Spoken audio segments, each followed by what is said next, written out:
morning and welcome to your daily game face. I am Dr. Kim Lannon and I'm hopefully back after 3 weeks of not being here due to technical difficulties named Lou. Yeah, named Lou, yeah. Lou, do we have sound? Oh, we do. I just confirmed it. Can you hear it over here? I hear you and me, but I always heard you and me. That wasn't the issue. So hopefully people I got a laptop on the side. I'm checking the live stream. We've got audio. Excellent. We're good to go. Well, excellent. So I've missed everybody. I hope I didn't lose everybody. I know that people were like, where are you? Did you stop doing the podcast? No, I just had Lou. Hey, listen, Yellowstone went away for 2 years. They came back and everybody came back. Okay. Well, that is true. So hopefully everybody's joining me today, but no one got the notification because I didn't see it. So that's going to be a new Facebook policy because that's been vexing me all week. What do you mean it's a Facebook policy? Well, usually what happens when I schedule the show is they will put up a notification on the page. And I went to see the notification on the page today and it wasn't there. So, well, here I am. And hopefully you guys can see me. So good morning. I am coming to you live from somewhere else and I'm not in studio. Yep. And it was an interesting morning because I blew a breaker in the condo. You blew a breaker? Well, I didn't actually blow it. They said that it's a loose breaker that might blow again. So I had the fireplace going, the dishwasher, and the hairdryer going at the same time. Okay. But I've been here all week and I've had those things going. But today, right before the show, of course, because, technical ghost and, whatever, said, no, we're going to blow a breaker right before we go live. So, figures if it's not you, it's going to be me. Yeah. Exactly. We seem to be having tech issues as a show. I don't know what's going on. Well, no, we are not in that. You are having tech issues. I'm just the talent. Yep. Well, as I told somebody one of the other shows that I do here, we've been doing this for, I don't know how many years, 5 or 6 years on StreamYard, and 2 shows haven't worked.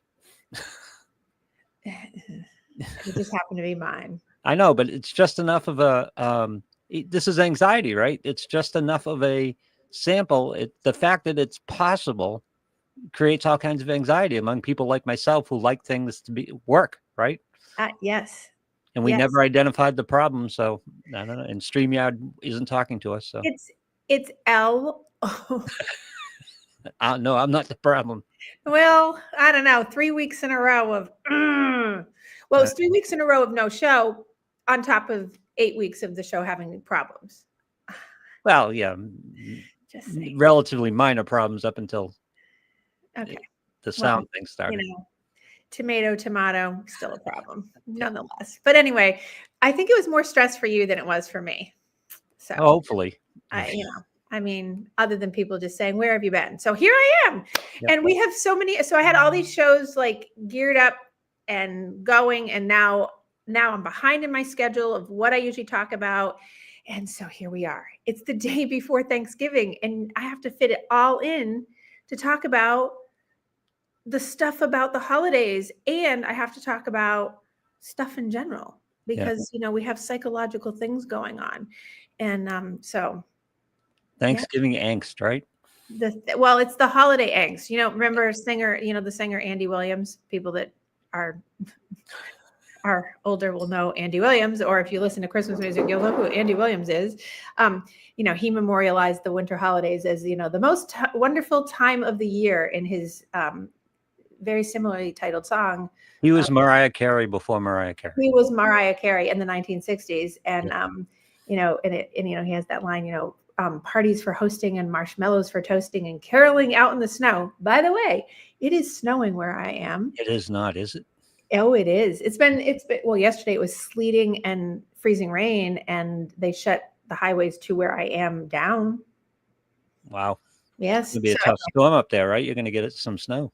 Yes, we're supposed to. So it's already started. I don't know. They said up to 8 inches. Oh my God. Well, it's better than being in Colorado because they had like 10 feet. Yeah.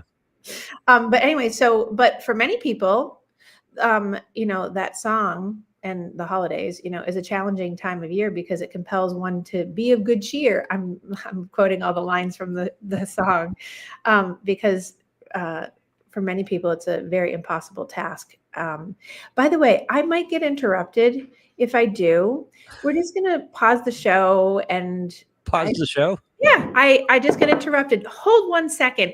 I know this is weird. Lou, fill some space. Hold on. Okay. Apparently we're pausing the show. I don't know why. This will be interesting. Because supposedly she's alone up there. So we'll see what's going on. All right. Okay. Sorry. Well, that's a fun little hoo-ha. I knew that was going to happen too. I put a note on the door. Please no one disturb. And they knocked. Yeah. Okay. Sorry about that. So here's that staff. Yes, that was staff coming to do the morning check-in. I knew it too. And I put a note on the door. So apologies for that weird oddness. But that's what makes my podcast fun and entertaining, is like, I'll be right back as you see me run away from the camera. And they were like, oh God, so sorry. And they had the note in their hand. The note was in their hand. And I'm like, 1 hour, come back in 1 hour. Yeah. They were like, oh my God. So anyway, so now that I've gotten through the Andy Williams song and the major parts of it, but for most people, the holiday time is a really impossible task. I have to say that I've had 4 days of bliss. Yes, you were extolling it before we started the show. Right before we got on the air, I was saying how I've had 4 days of bliss because I have had all my time to myself. Yep. I have been alone, and it's been fabulous. And now the troops are incoming. Yeah. So I was regaling in the fact that I've done all those fun things that you get to do when no one's around. I get to do all those things. So So you guys going somewhere for Thanksgiving dinner, or are you having it there? Oh no, I already made it all. It's Oh all wow, okay. Oh no, the turkey is brined. It's in the refrigerator. It's all set. And so, but this is what I'm talking about. So like I've made everything. It's all in the chafing dishes, ready to go in the oven. I'm picturing how you brine the turkey. What do you mean? I know the place. Oh, I bring all my stuff. Yeah. I am prepared. Was I it in bring the big jacuzzi tub? Was it? No. That's gross. No, I did a dry brine. Oh, a dry brine. Yes. Okay. So yes, I have dry brine. I have made mashed potatoes, scallop potatoes. I had made my special mashed potatoes. I did my scallop potatoes. I did stuffing or dressing, which is a big debate whether stuffing and what is stuffing versus dressing, which we can talk about if that's entertaining to you. And I did. I made a lasagna because I could. Yep. And I made a homemade blueberry pie because I was requested to do that. And then 2 cheap pies are coming. So, and some other ice cream cake, I don't know, something, but those I didn't make. So, and then all I have left to do is just the carrots tomorrow and the string beans, and it's good. It's funny because we just had this conversation last night where we were talking about how often we stay there, and we stay there because it has a kitchen, and we've never used the kitchen. Oh my God. We always use the kitchen, but I do have to bring stuff with me. Like we bring nobody cares about this, but I'm going to tell you anyways, because this is going to go to the show today. We bring our own knives, my own masher. Like they don't have a colander in this one for some reason. I have to call down for it because I had to makeshift a colander yesterday. We bring a stock pot because after we finish with the carcass tomorrow, certain people make Creole and jambalaya, so we have to get stock. And so so we have done this for so many years and have been here for so many years because it's our place that we bring our extras from home to stock up. So yes, it's lovely. But so nonetheless, I am talking about the fact that I'm going by the advice I'm going to give people today because I did what I'm going to tell you to do, even though it's one day before, you're going to have to try to squish it in. So, but I wanted to give in 2023, the American Psychological Association found that 89%, which does not even surprise me, and I don't think that's even padded at all, but 89% of the US adults who are doing the holidays in general felt stressed, right? That doesn't surprise you, right? And No. 41% said that stress increased during the holiday time compared to any other points in the year between Thanksgiving and New Year's. Wait a second. There are 11 people out there who don't feel 11% of the people out there don't feel stressed. Apparently. That's incredible. I think they're living in the woods. Or they don't celebrate, or they just shut their lights off. Well, they have discount cards at dispensaries, one or the other. Or that. And then the National Alliance on Mental Health in 2023, also, because these are both out of last year, reported that 64% of people living with mental illness or mental health issue felt that their conditions worsened around the holidays, which doesn't surprise me. And I actually think that that's probably a little underreported, because I think that, say hypothetically, I have 70 people a week that I see, right? Wow. And over a month, 280 people, on a good month, roughly. I would say that at least 80% of my clientele, who I think are high functioning, kind of in the norm range of like the normal, it wouldn't be mental illness like schizophrenia or something like that, but just kind of your run of the mill, no offense to that, run of the mill kind of everyday anxiety, mood related disorders, the kind of typical what you see. I would say it's 80% at least have a fair amount of stress during the holidays. I mean, just in my practice, and I have a huge practice. Can I guess to the cause of it? Sure. Well, we talk about all the time how a lot of the things that we struggle with in our adult lives come from our upbringing, right? Come from the early years and things like that. And of course, on Thanksgiving and Christmas, you're in touch with the family. All those things come out to play, I would imagine. Right. Well, and I think absolutely, I think it's the way that you're taught about the holidays and what the holidays have signified for you, and how people modeled for you how things were supposed to go and how they go, and all those things certainly play a role in the causes of holiday stress.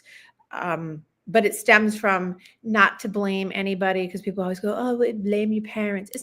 It's about the environment, people in general, like our society, the culture of the US, and I think abroad in some cultures for sure, not all, but certainly the ones that are similar to us have that top four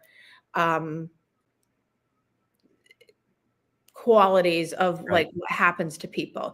And so I'm going to talk about those a little bit. So one of the first ones that I have addressed before, but and this is, now to New Year's, is just that feeling of being overwhelmed.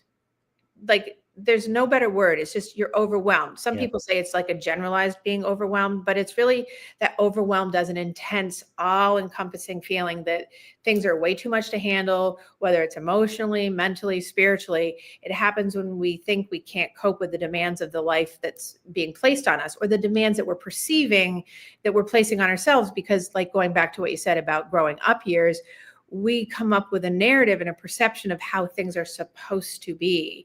And the feeling of being overwhelmed affects us in many ways, from feeling panicky, frozen, paralyzed, more mentally slowed or fatigued, excessively sensitive, for sure, forgetful, confused, concentration can fluctuate and get very all over the place. Our problem solving skills tend to go down, especially under that, and making decisions. And then it impedes our sleep, which is our number one healer of being, mentally healthy in a day-to-day basis. And people, I've talked about this in a main show before, is sleep is your number one protector for your mental health on a daily basis. So when you have shortened sleep, your mental health is really, that list I just went through, that list just tanks for many people without the right sleep. And then, and it makes us physically ill or fatigued. And people often will say, I just don't know why I don't feel right. And I'll say right out of the gate, how much did you sleep? How much are you sleeping? What's going on? I always check in with that first, because that's the most important thing. And people just neglect that. It's always, and I've talked about that, on the show before, that sleep is like, whatever. Yeah.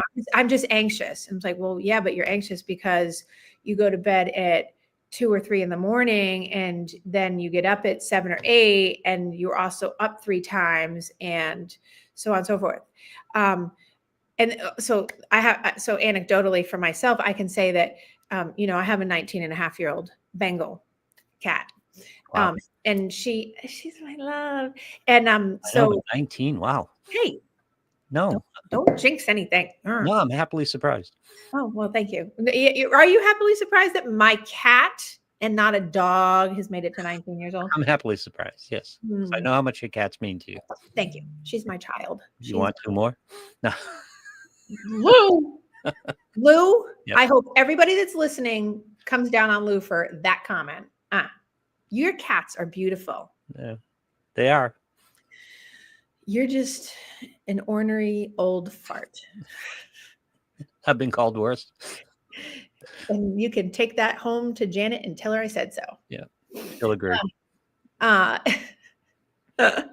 So the overwhelming feeling, and I want to speak to the fact that, so what are you taught? Like, go back to that period of like, how do you manage your feelings of being overwhelmed? It's largely going to be on 1 or 2 people that modeled how they deal with being overwhelmed.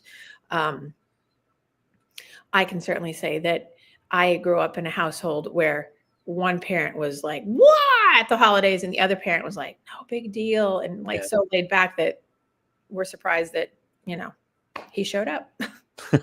Well, he always was there, but it was like whatever. No big deal. It wasn't like a big deal, but I think that created more of the stress because it left my mom kind of holding the bag, so to speak, of like everything. But also, here's the other thing. Now, and this isn't just common to my family. So one of the things is perfectionism.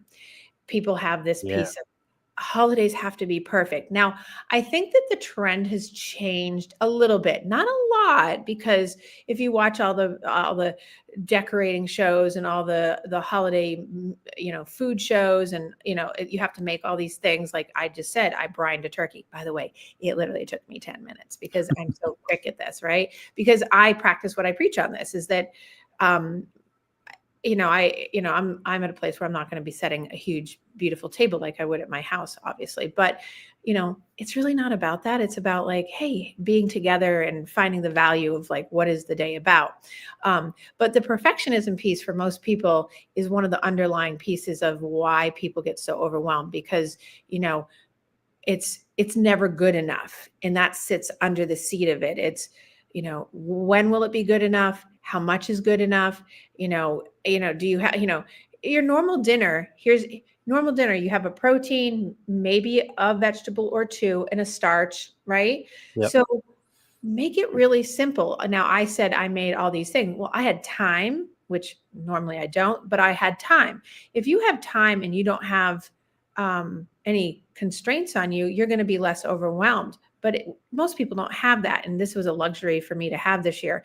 I don't typically have that. But if you are like most people that have fallen to that 89% of the stressors and all that stuff, and 64% that's gone up that have like mental health issues, you have to find the time. And if you don't, you have to really have an acceptance piece of what then becomes good enough. Right.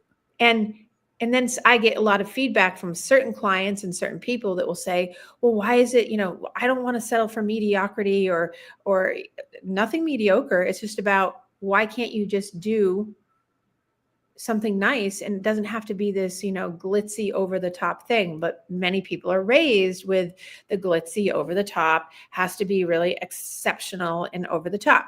And don't let me fool you. I love doing the over the top thing in terms of like decor and all that stuff. But you know what? There comes a time when you have to go, hey, what's more important? So you have to look at your perfectionism and say, good enough is good enough. And is it enough food for enough people? For instance, is it going to be relaxing? Is it going to be something that people are going to enjoy? And you can't make or change how people like or don't like something, or what they bring to the table in their personalities, or whatever that is. So you really have to, so you have to challenge your assumptions and your perceptions by identifying and sort of debunking your self-limiting beliefs about what I'm supposed to be doing. Right? That makes sense, right? It does. And it's one of these, go back to Bill, do your job, control what you can control. You can't control what people's reactions are going to be. You just do what you can, right? Excuse me. Yeah. And that comes, so speaking, of going back to that frame of reference, it's what happens is, so here you are, is you're perfectionist, right? And you have this setup, and then you have these assumptions that it has to be this way. And then you ruminate, on the potential consequences, of what could be the worst case scenarios. Because, worrying, and I've been saying this a lot to clients, worrying is like praying for something bad to happen, right? So someone, whether, I always think of Christmas vacation, when the turkey goes, and it's so dry, or something falls apart like that, or people aren't going to get along, and people worry about what's going to happen at the dinner table, or Uncle Joe is going to say something rude to somebody else about, in this day and age, their gender choice, or their political belief, or whatever. I mean, so there's all this stuff that goes into people who are getting ready to do the holidays, getting all together, and they're ruminating about the consequences that are coming, that often do. I mean, in those cases, the consequences in terms of like, people are going to be the people, if you've had 15 years or 30 years of someone coming to the table and it's always about this, and this, the likelihood is this year that's going to happen too. Right, so what do you do about that? So lots of conversation in the past few weeks with clients, and this happens every year. That's why I always review this show and kind of do it in a different way, at least every year, is that, being able to set a boundary and when I say boundaries, and I think this is so important, boundaries aren't about setting them on other people. And that's what people often interpret as a boundary. Even when you read a self-help book, it's like, set boundaries, like you're pushing back on someone else. The boundary isn't for the other person, because you can't change the other person or the other people. The boundary is for you, making a contract with yourself about your time, what you want to do, what you want to say, how you want to feel, and reminding yourself it's okay to say no or ask for help in terms of like prep and all that stuff, but also being able to say, I don't talk about those things, or I'm not going to participate in that conversation, even if it is upsetting to someone else, because people get into the people pleasing thing, which is a whole codependency thing in families of, oh, I don't want to upset them by not responding, or I don't want to, hurt their feelings because I don't want to talk about it and it causes more, it's totally reasonable to say, I don't talk about politics at the table, or I don't talk about, gender identity, or whatever it is. I'm thinking of, I've heard of all these things that are worrying people this year about what's coming up at the table, because we're in a little bit of a stressful time. Do you feel like you even have to declare to that point? Because I remember when my kids were young and we were going through these situations with my family, and it started to get political talk, I would just get up and go play with the kids. Or Thanksgiving, go watch the football game. It's just like, I think for some people, I do think, Lou, for some people, it's much easier to just like walk it back and walk it away and go do those things and walk away. But there are a lot of people, and I don't know necessarily if this is, well, I do sort of, I think anecdotally, at least I'll say, because I don't know all the research behind it in terms of numbers, but I think that more women are more engaged, or certain men are more engaged in having certain conversations. And then if you're a people pleaser, or you're more of a passive person or a passive aggressive person, you're less likely to walk it back from the table or walk it back from the conversation and go play with the kids, or go play or go watch the football game, because you are trying to be polite, or you're trying to engage in a way that's socially appropriate or whatever. So, but when people are sitting there and they feel so uncomfortable because they feel like they're in a toxic environment, which those can be, certainly you can, I mean, I don't know how you're in the middle of dinner, you can get up and just walk away from the table without saying something and then just go watch the Oh, football yeah. game if you're like mid-turkey. I No, mean, not dinner. No, yes, right. it didn't happen during dinner. I mean, but usually these things come up when, at least in my experience and when I hear from clients, that it's at the dinner table, like, or around the prep, like people standing around just kind of waiting and milling around to wait for it. I mean, That's not right. Yeah. I mean, so certainly if there's times where you walk into a room, I mean, I've seen many people, particularly men, will walk into a room and there's conversation that's heated going on or something that's like controversial. And they're like, about face and out the door. Absolutely. Which, that's kind of that. Yeah, that's fine. But it's more about when like you're sitting at a table and you're a captured audience. Yeah, that's tough.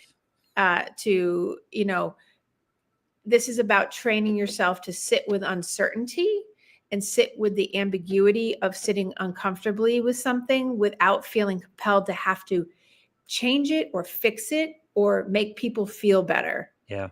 And so now we're not even talking about getting together like for Thanksgiving. Let's talk about people just sitting together and being able to converse about things that are just general and healthy and not gossipy. So, what do people talk about typically at a dinner table? They talk about, especially when they haven't seen each other in a while, right? You're only getting together once or twice a year. They talk about the current state of affairs and whether it's this election year or not, this is going to come up, right? And that's one of the big things. People are talking about all the, the different things in religion, what's in the news, all those things. So I try to tell people to pre-plan if you're if you're having people over to say, when we're at the dinner table, I always say no phones because phones are obnoxious and rude and disrespectful, but also, and they're a way to people check out so that they don't have to participate. But it's also find topics that you can say, we're going to talk about, what are you grateful for this year? What are you looking forward to in the next few months? What's exciting for a new like finding other things or having people generate. I've had people, make little pieces of paper and put them in a bowl, and that will be the topic. And then people talk about that topic, and then they pick another one, trying to keep it off those other things. Now you get people that don't want to participate in that because they want to have the conversation and they want to have the fight or the controversy, because people love that. People love debate. A lot of times great debates and great conversations happen over the dinner table over things like that. But at holiday and family and friend time, when you're having all these things, it's just, I think that the environment right now and the current culture is so volatile and so disruptive and toxic for people that it's just not a good idea. And so if you're already overwhelmed, which isn't just for the people that are putting on the holiday, but it's for everybody coming to the door or to the table, right? So, you have to figure out, what's your primary source of being overwhelmed? Ask yourself, what one or two things could be taken off my plate to alleviate 80% of the stress that I feel right now? Now that's for anybody, whether you're the planner, the putter-oner, the attender, and just be like, I have to draw my boundary, what I will participate in, what I won't. And so it makes it much easier so that you can walk it back. And that's on any kind of like topic, so that it doesn't get heated or it doesn't get upsetting. It's wisdom, having some wisdom to just not push people and make it a friendly atmosphere that's safe and inviting. It's hard for people. Yeah. Because you have to really, you don't always have control over it either, because there's somebody at the table who just wants to dig in. They just enjoy the conflict. Well, and that's the thing is if you stop trying to control that outcome and you don't judge them and don't judge yourself for treat yourself with, your own honesty and be authentic to yourself, that I'm just going to sit and I'm going to be like, I just don't, or you can very diplomatically say, this kind of topic brings up a lot of emotions for me. And so I don't really want to participate and talk about that, or I don't want to talk about that because I think it causes, you can say, because it causes too much angst in people. And I think that that's not really conducive to a Thanksgiving dinner or a Christmas dinner or a Hanukkah dinner. You can say that. And that's the only way you can set your boundary for yourself to be able to do that. People don't have to like it, and you have to be able to sit with the uncomfortability that people don't like it, because you will get, and I've heard people have this, and I've certainly had this when I've said it, people will say, oh, you just don't want to have the conversation because you don't have it. No, well, yes, I don't want to have the conversation because it's not going to go in a healthy direction. Right. Yep. So I'd rather have no conversation. And we just sit and talk about how good the food is, or we talk about, what's coming up next week, or somebody's job, whatever, find something innocuous and just less overwhelming, and being able to also not look for a rescuer. People often will look for validators at the table with you, or validators around you when you're in the room. Like, if only, because when you're looking for validators or someone to rescue you and agree with you, you're perpetuating one, that you're powerless and that you don't have your own self-agency. Instead of that, just be like, this is how I feel. Know what you feel. Stand in your own honesty and authenticity of just like, this is just how I feel, without hostility, without anything. Just be like, I just don't want to go there. And that's just not, and you can't say things, and this is provocative for people too, because I've heard people do this, and I've heard people do this. They're like, I'm not talking about that.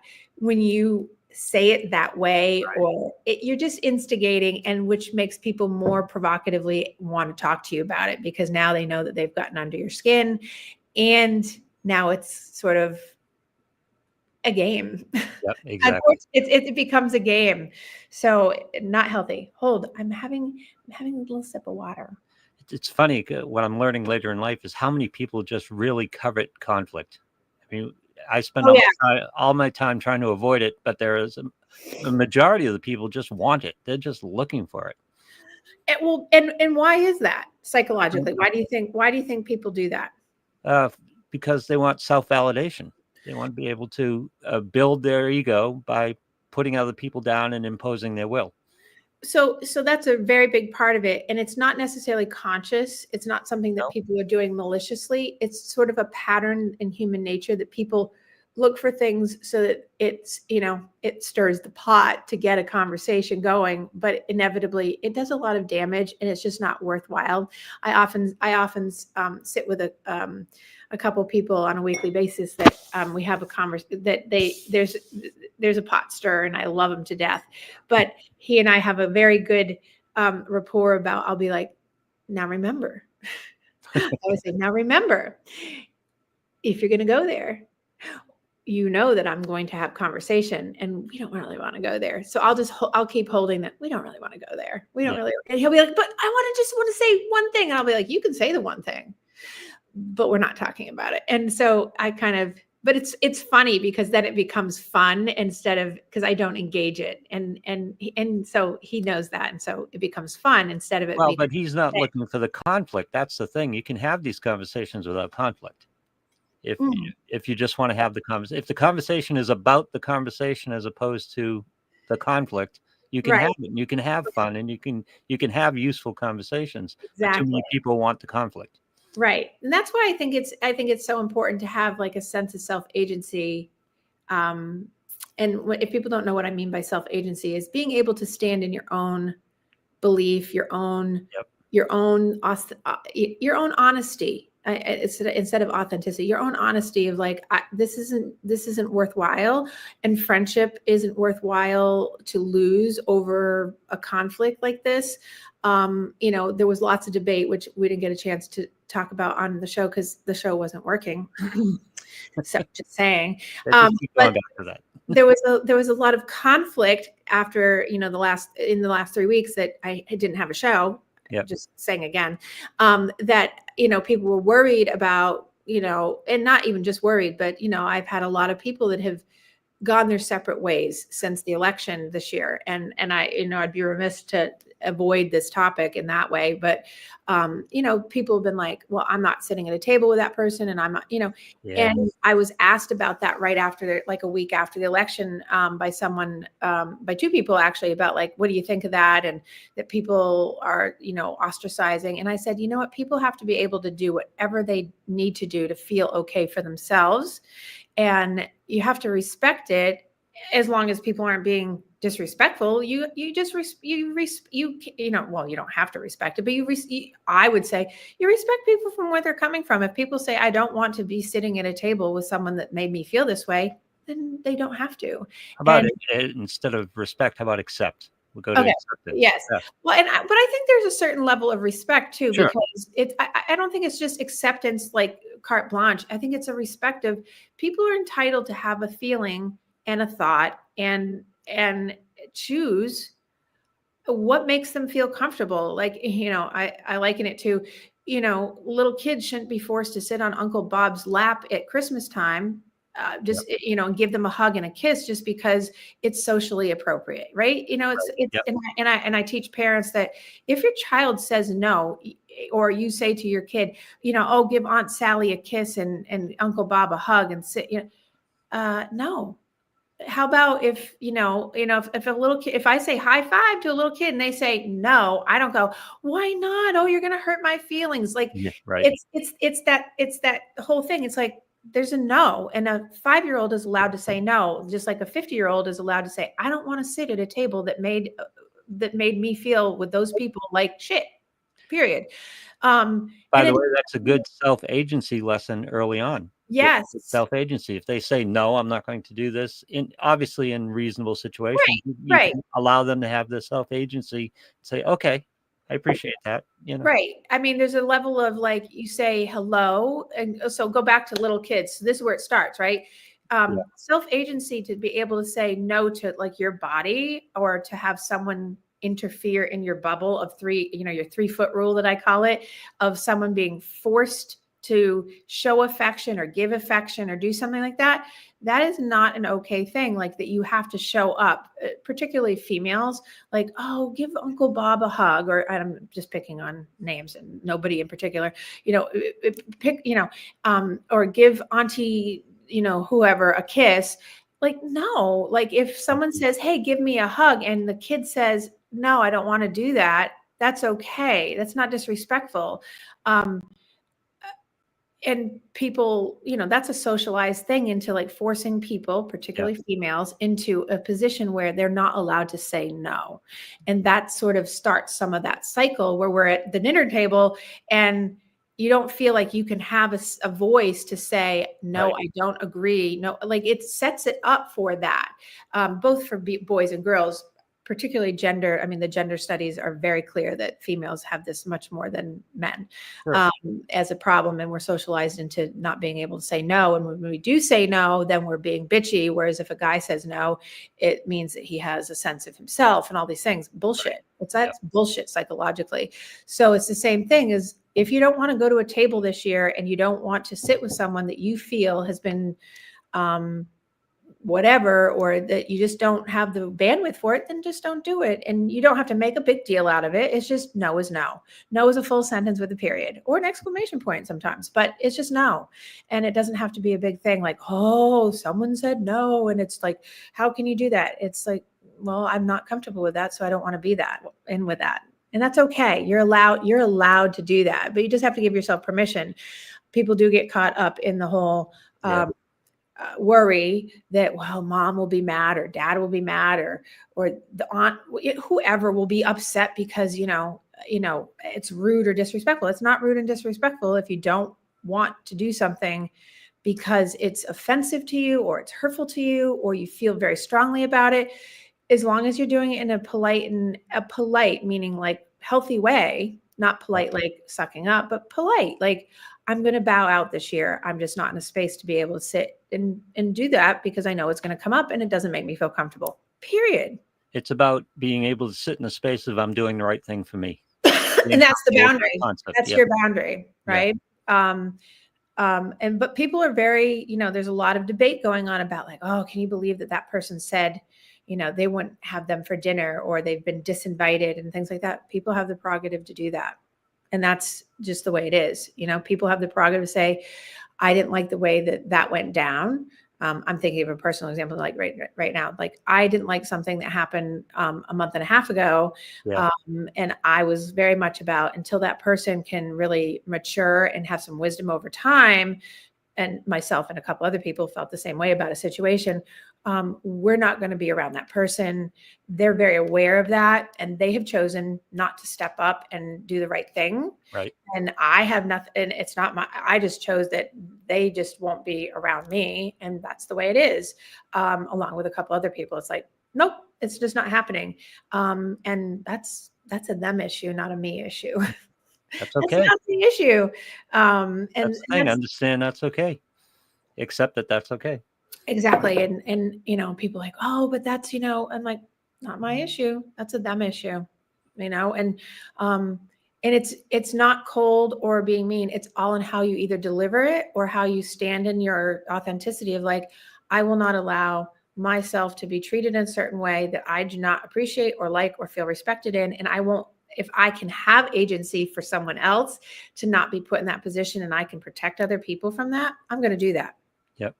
Again, that's right for you. Right. Exactly. Be comfortable with that concept, but some people don't think of it as being right for you. They think you're being disrespectful to the other person. Exactly. And yeah, but you're not. You're just doing it for yourself. Right. And again, not a me issue. Yeah. Exactly. Still not a me issue. And that's a really hard thing, especially when you're raised with you have to take responsibility for everybody else's feelings, and you're the responsibility person for everybody else. I mean, talk about being codependent, right? That's like a codependency hallmark, is that, oh God, I have to be responsible for the happiness of others, so therefore I can't say no. Bullshit. Yep. I'm using bullshit today. That's right. Bullshit. I like it.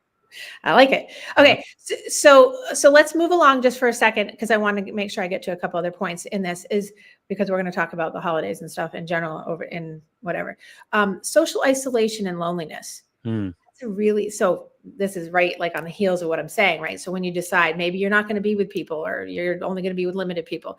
So social isolation, just for definition, for purposes, is the lack of personal relationships or little to no social support or interaction, maybe when you've made a decision to like pull yourself back, right? And it's associated with the risk, even if people don't feel lonely, they still can become lonely, because it's that distressing feeling of being disconnected from others. Right. And so I like to, do my statistics. So according to a study in 2018, the National Academies of Sciences, Engineering, Medicine, more than 1/3, it's pretty big, more than 1/3 of adults aged 45 and older feel lonely, and 1/4 of adults, so a quarter of adults, and I think that's low. I think it's actually more, because my practice anecdotally would be a little bit more. 1/4 of adults aged 65 and older are socially isolated, which does not surprise me at all, because for so many reasons, that's a whole different show. And then Cigna, the healthcare company, in 2018 also did a study that talked about loneliness levels reaching an all-time high back in 2018, before the pandemic, which was fascinating to me, because the pandemic even shot that up even higher, where nearly 20,000 plus adults reporting that sometimes or always they feel alone, with roughly like 40% of the participants that reported this, that they feel like their relationships, even though they're in them and they're in the moment, like there's people around them, they aren't meaningful, and therefore they still feel isolated. It's kind of like, I'm in a room full of people, but I still feel alone. Yep. And so when it comes to the holidays, that number and that feeling rises, and it jacks up exponentially. So it's a really big piece, given, like I already talked about, the feeling of overwhelming states, but social isolation and loneliness are are associated with increased risks in, one, mental health issues like depression, anxiety, and then we get addiction, suicidal ideation and suicidality, which we know, right? Yep. Self-harm, and then here we go back to poor sleep. Yep. impaired executive functioning because you're in your head and you're alone with yourself so much, right? It accelerates cognitive decline in those moments. So your cognitive ability is down. Yep. And then when we get to anything having to do with like physicality, social isolation and loneliness increase type 2 diabetes, obesity, because people emotionally Sure. eat with themselves. They don't have any contact and they don't get out. Poor cardiovascular care. They all go hand in hand. Congestive heart failure. Your immunity. Think about all those things. Your immunity drops, right? You're more prone to colds and all of these things, and then potentially early death, right? And that could be at any age, like 30s, yep. 40s, 50s, right? So what do we do? So it's interesting because a lot of my clients have people around them, but when they report being socially lonely, it's that feeling of I have people around me, but still feel lonely. It's because they feel disconnected because they don't have the meaningful connection to that person or the people in their lives. So I try to advocate for people to encourage them to push themselves to reach out for support from, stay connected with family. If your family isn't there, because a lot of people don't have that kind of supportive family, friends, neighbors, or get involved in something community-based, and find things that are purposeful, meaningful, and productive.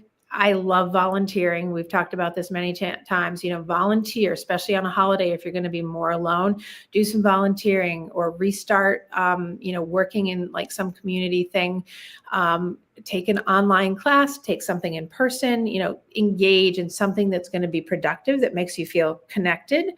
A lot of times people will come up with, I'll say, okay, let's find some things to do.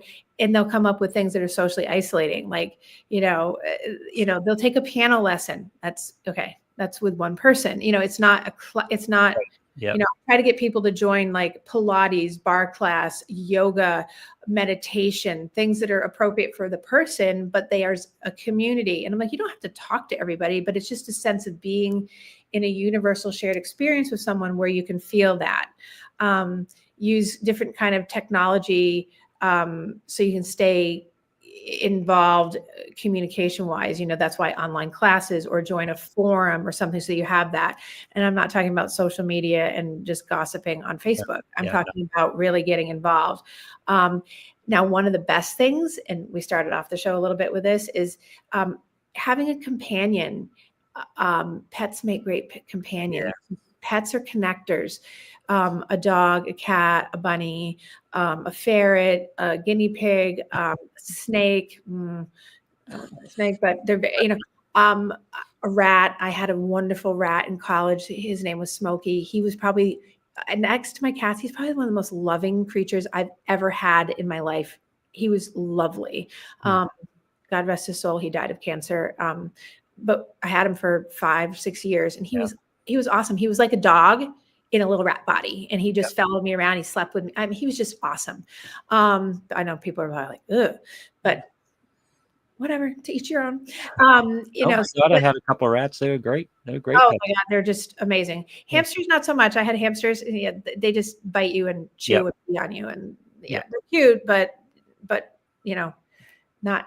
Rats are like loving and wonderful and snuggle. The thing about a pet too is it gets you outside of yourself a little bit and gives you a sense of purpose, because you have to take care of the pet. You want to take care of the pet. You want to feed the pet emotionally. You want to feed him, obviously, literally, and it gives you the sense of purpose because and there's a bond there, right? There's a bond with and with any pet, especially, they just give you that. And animals are an amazing source of comfort and compassion because they love you unconditionally, and they lower your stress. They lower your blood pressure. They lower your risk for cardiovascular issues, CHF. They lower your diabetes risk. I mean, because they give you, if you have a dog, you're more likely to go out and take walks. You're out there and doing those things. If you have two or three cats or 4 or 9 or 140, you have something that you have a reason to have to wake up. You have a reason to be there. You have a reason to, it gives you a sense of purpose. Even if you live with a whole family. This is really cool. I just bought this yesterday in my blissful time because I never get to read an actual book. I just bought this Cats, the keepers of the spirit world, yesterday. And I read like 100 pages last night, which the last time I read 100 pages of anything that wasn't a scientific article was like, I can't even remember. Must have been at least a decade ago. But I was reading this because I'm just so fascinated by the historical nature of animals and the different types. And I'm doing, there's other ones out there, but cats are my thing.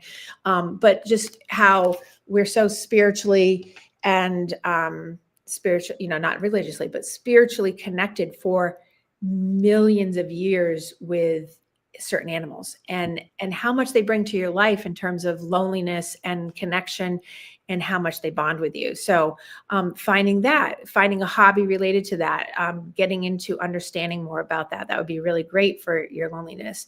Of course, I'm always going to come to staying physically active and having like group exercise, right? Joining a gym, joining any kind of thing that's going to give you, it was so funny. We were driving by the Burlington Mall the other day. Hi, Kate. Kate's on, so she knows, we know she can hear us. And I saw Kathy pop in earlier.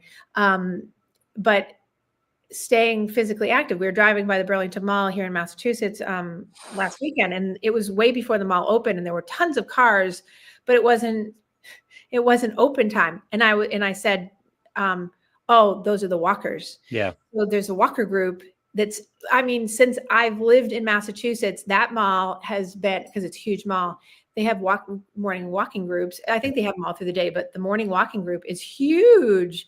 And that's, the mall opens up at 7 or 8 in the morning, and you just do miles and miles of walking. So people of all ages, I see them.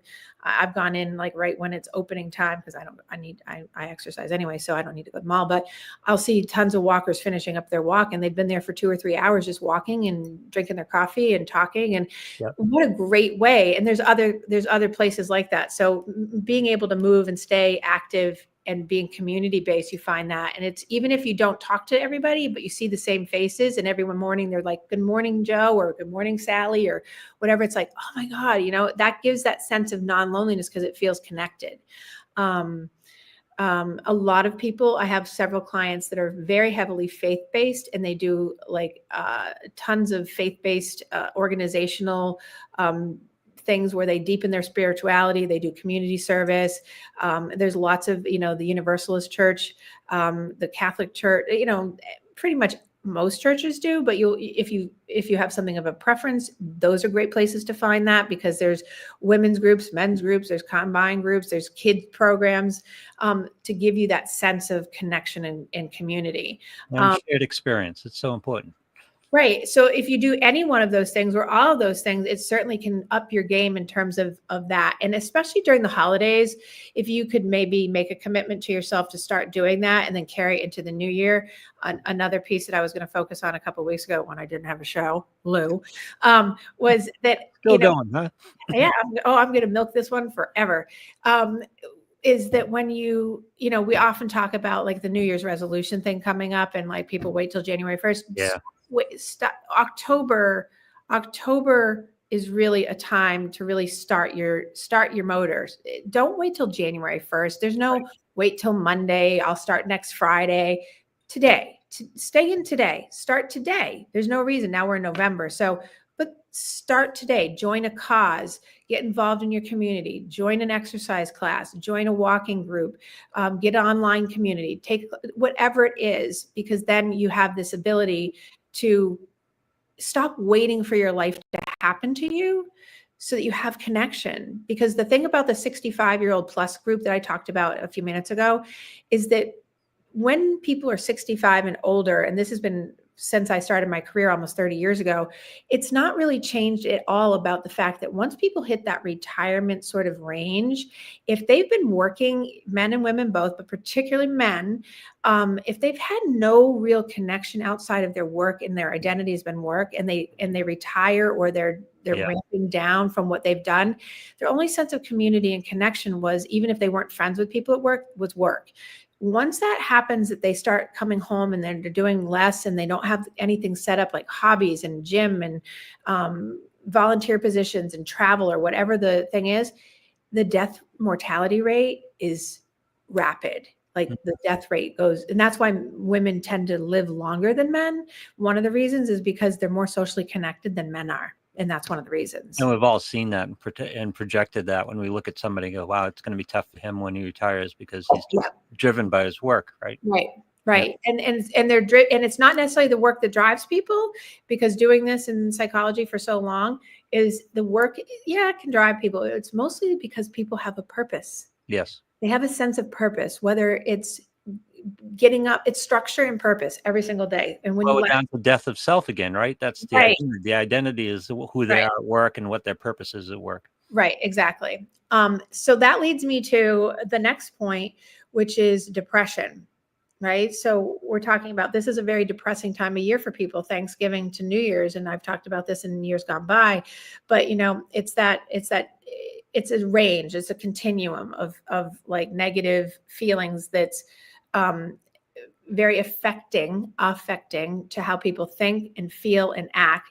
And it's roughly 1 in every 14 or 15 adults in any given year will feel depressed. Now, depressed being on that continuum, meaning like low mood, feeling blah, having the blues, melancholy, dysthymia, which is like a minor version of depression. And 1 in 5 to 1 in 6 people will experience depression in some time in their life. Now that's on that continuum again. So for people living with kind of the blues, the holidays can be especially difficult, especially when they have seasonal affective disorder. And, October to March or April is really hard for them. The holidays really exacerbate the whole thing because thoughts about family, relationships, social engagement, the old times, how it used to be. Holidays, because they're so sentimental and have these things wrapped up in them for emotions in the brain and how we work in our emotional center, they quickly surface and flood your mind, which floods your body, which means that your cortisol, your stress hormone, it all comes up into your pancreas. It puts more stress on your body functions. You're more likely to eat more, which then, of course, you feel more depressed because you're emotionally eating and you just, and you're doing it maybe automatic or just, involuntarily.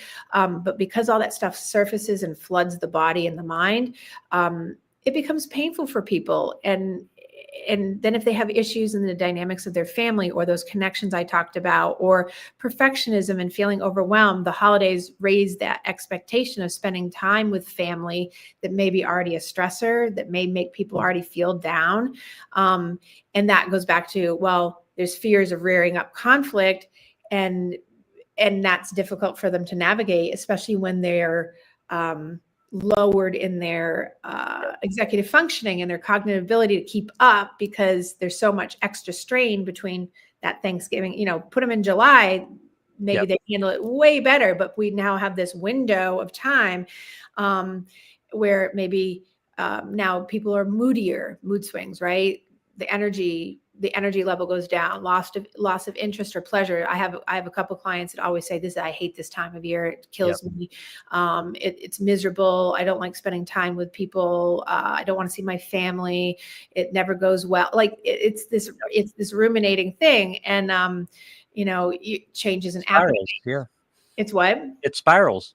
It spirals. And that's the thing is, like, you have it, it literally, it's an all encompassing whole system thing, because you're changing your appetite. Usually, your appetite goes up because you emotionally want to eat. So your weight goes up. You have trouble sleeping again. You have more fatigue. You're feeling maybe hopeless. Money issues come up because it's a more expensive time of year for people. The worthlessness and sadness about being able to provide or feeling guilty about something.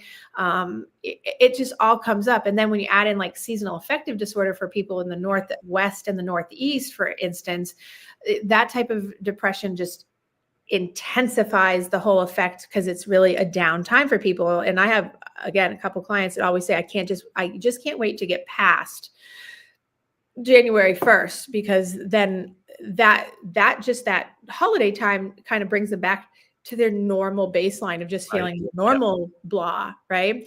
So what do I always tell people, and these are my tips for this section of what I'm saying, is obviously see a therapist or a healthcare professional that can help you, like me, during that time.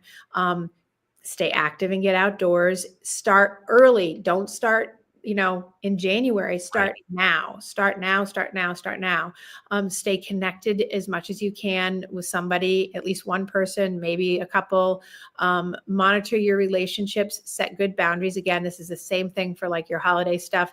Limit the time you spend during the holidays with people who trigger you, and give you negative emotions or exacerbate your moodiness or your feelings of disdain. Boundaries are big. Boundaries for yourself. Know when to set your own boundary.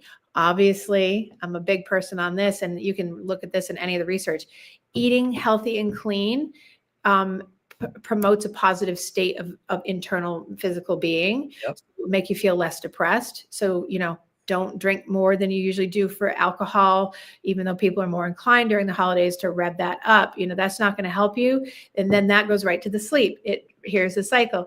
It will disturb your sleep. So if you're not getting enough sleep already, and then you add in like a lot of food and you add in alcohol, now you've got that even worse, right? And do small things for yourself. Try to do something nice for yourself, even if it's for 5 or 10 minutes a day. Listen to music. Create a positive affirmation from this day forward till going forward. That every day you're going to have like a mantra, like today will be a good day. Today I'm going to make someone smile. I'm going to focus on something in nature. I'm going to pick out a piece of music and listen to it, and that will be my time for myself today. That is super important. It's Thanksgiving. How about a gratitude list? And right, it's Thanksgiving or any time of giving, gratitude, giving. What are you grateful for? What are you grateful, or what do you want to be grateful for? What are you going to change to be more grateful? Gratitude lists are awesome. Oh, I think they're incredible, and it doesn't have to be formal like a list. While you're laying in bed before you go to sleep, think of 3 or 4 or 5 things that you're grateful for. While you're driving in your car to work, Exactly. It can happen. And that's the thing. It can happen everywhere, anywhere and everywhere, because it doesn't have to be formalized. And people often feel like, I have to write it down, or you just have to just think about it. That's why one affirmation a day could be a gratitude. Like, I'm grateful for, my family today, or I'm grateful for my cats today, or I'm grateful for my dog, or I'm grateful for having food, or I'm grateful for, whatever it is, or I'm grateful that I'm going. This show worked. What? I'm grateful this show worked. I'm grateful that I actually have sound today, Lou. I am grateful. Yeah. And you're grateful too, because if we didn't, I'd be really mad today. I know. And I've been really good about not being mad at you. Kind of stress source for a couple of weeks now. Uh-huh. Yeah. Yes. I'm sure that you've been hoping I wasn't like gonna, lose my mind. Yep. Yeah. And then, so there was one more point that, of course, before we end today, and I'm not ending yet, but is that I wanted to really make sure I touched on. This is a hard time of year for people too around, and it all ties together. This is a grieving time for people. I have one client that's coming up. On, they call it their last first holiday after their father passed. Yeah. So they'll make it one full year of all the holidays being the last one of the first year of the death, right? So, and that's how she thinks of it, right? So she's in this grieving process, and I've seen her go through all the Christmas last year, she already had the first last, right? So, and so she's, but she's all caught up in the anguish after the significant loss, which I totally understand and is valid, because her dad passed, and so she feels like she has to make that full loop circle to close it, so that then she can move past it, to not feel the grief in the same way, which, hey, it's her process and I validate it and support it. And we've already talked about, okay, so once we've moved past Thanksgiving, then now it's like she already can feel, she's like, I'm going to have a relief going into the next holiday, because I won't have to be thinking about that. Now that's how she's grieving that, right? Yep. So, but grief is really important for people, because it includes, people have regrets over someone that has been lost for varieties of reasons. They have remorse over things, sorrow, for, sometimes they feel guilty that they didn't have, a good last moment, or they didn't say goodbye, or they have some kind of moral injury that they feel like is still there. And I always tell clients that, grieving is the love that we can't give anymore, that sits with us. And so finding ways, how do you still give the love into the world, into the environment, into the energy of life, and that can shape and form in any number of ways, because grief reflects like what we love and what we cherish and hold really close to us, and it can feel all encompassing because we really have love still to give. Obviously I liken it to, I had my fur baby Mush, and Kalila, and several others, Jasmine and Harley, pass, over the years. And it's like you grieve not because, and I look at it differently. I grieve them still, but that's because I think about the love I still would want to give them and what I could give them, because they were such lovely souls. And that's the same thing as like for anybody. It's, instead of grieving being this sad, distressful, physiological, like separation anxiety about the past and apprehension about the future and all those things, it's more about like, I understand that it's just me wanting to be able to have given the love one more day, and I can't. And so coming to the acceptance in terms that because of that, I can't. And so the holidays for people, when they talk about people and or their pets or whatever, because the holidays are defined by time spent with the family, friends, or if you were living alone and you had a companion, people are very keenly aware of the absence of that loved one. And so my tips always for that kind of thing are, don't force observance of, like, if the holiday feels inauthentic to you right now, like it is for my client, because she has to give herself permission to get past, it's like I said to her, don't feel like you have to over celebrate, find activities that are meaningful that you can engage in that make sense for you. I often have people do like a ritual meaning like, plant a plant or plant a tree, do something, that has gratitude around Thanksgiving, or something that's like meaningful in the name of the person, so that you're celebrating it, not observing it in a bad or unhealthy, toxic way that keeps you in the yucky spaces. Make sure you attend to yourself. If you have feelings and thoughts, be realistic with yourself about, hey, it's okay to have sad feelings, and know that it will get better. And I'm a believer in talk to your loved one or your companion. And, if you have to in your head, that 5 minutes of downtime of like, I miss you, I love you, and I wish you were here, and reminiscing, not ruminating, reminiscing about good things and how things would be wonderful, and how things were wonderful, but not ruminating on, I wish you were here, I wish you could be here, etc. Yeah.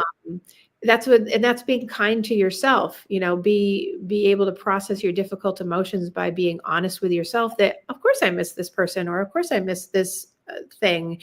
But they'd want me to be happy. Nobody that passes over, would want someone to be unhappy, unless they were that kind of person that just was miserable. But typically when you talk to parapsychologists or people that work in like spiritual psychology or pastors, they talk about that in a very different way. When you talk to a priest or a pastor, it's all about that people would want you to move forward and live your life in happiness with them in mind, that it was a good thing. And, and you have to remember that instead of being down about it. Finding that acceptance and refocusing on the good things about the person when he was here, when he or she was here. Right, exactly. And focusing on that helps you ride the wave. I call it riding it down the river, allowing your painful feelings to come and go, and just feeling like when they come, you just let them come. It's like with anxiety, old school psychology always has taught therapists to tell people to do stop thoughts. I don't ever do that. I always say, we're going to ride it down the river.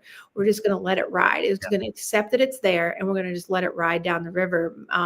And a lot of people are visual. So I say, imagine yourself in a float or something, and just being able to just float down the river into a nice, safe space that it's going to be there, and you don't need to stop it. You don't have to fight it. It just is what it is. And I think at the end of the day, as an overall thing and theme for today is, listen to your heart. Don't give into holiday pressure. If you're at an event or if you aren't just feeling it, be willing to say to others, I'm just not up to this, or I'm just not up to like the whole and just be okay. And I'm talking about grieving, just be like, I'm just going to be here, but I'm just not going to be like over the top. And you don't have to feel then like you have to make the person feel like they have to feel it. It's okay to just have the feels.